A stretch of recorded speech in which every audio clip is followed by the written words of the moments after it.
You have no memory of the most important day of your life, the day you were born.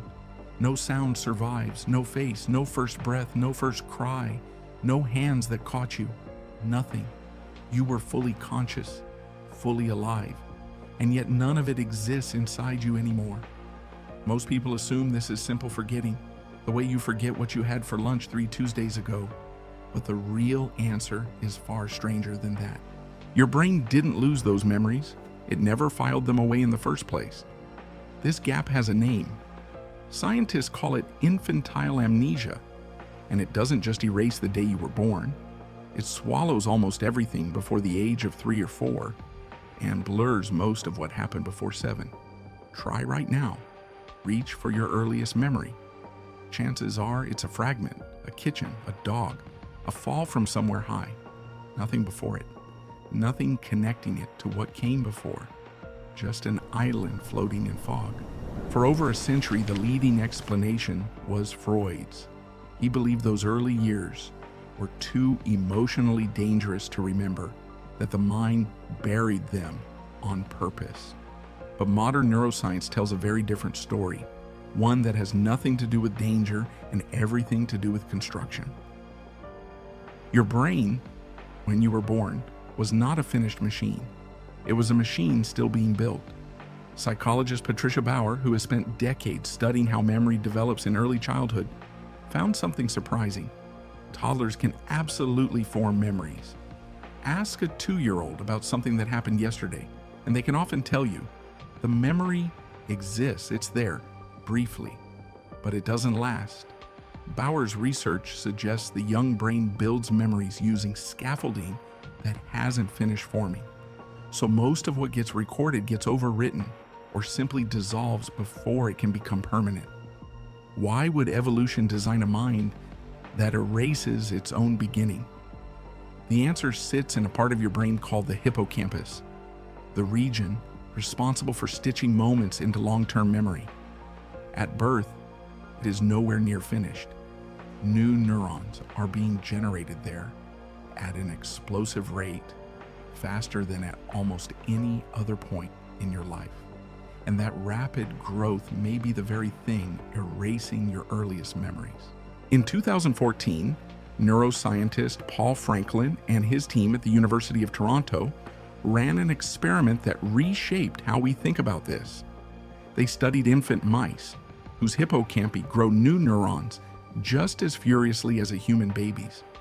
When they slowed that neuron growth down, the young mice suddenly remembered things for far longer than expected. When they sped it up in adult mice, the opposite happened. Adult memories started vanishing faster, mimicking the amnesia of infancy. Sit with that for a second. The very process that helps your brain grow, the flood of new neurons wiring themselves into place, may be the same process wiping your earliest self away. Not because something went wrong, because something was going spectacularly right. Your brain was too busy building its foundation to worry about preserving the first bricks. But neurons alone don't explain everything. There's a second piece to this puzzle, and it's less biological and more human. Psychologist Peterson, who has spent years interviewing young children about their earliest recollections, discovered something that memory scans can't show. Language matters a lot. Children don't just need a hippocampus capable of storing memory. They need words, timelines, a sense of self stable enough to say, this happened to me, and it happened before that other thing.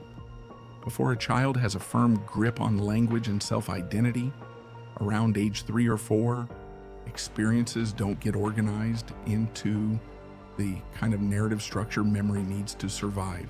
Which means your earliest years weren't lost because they were too painful, or too boring, or too small. They were lost because you didn't yet have a self sturdy enough to hold on to them. Think about what that means. The person who was born, who took those first steps, who heard their name for the first time, wasn't nobody, but they weren't fully you either. Not yet. The you that exists right now, reading this, thinking about this, is a self-built afterward, stitched together from memory once the machinery finally caught up. Here's where it gets stranger still. This isn't just something that happened to you once in the past and finished. It's still happening quietly right now.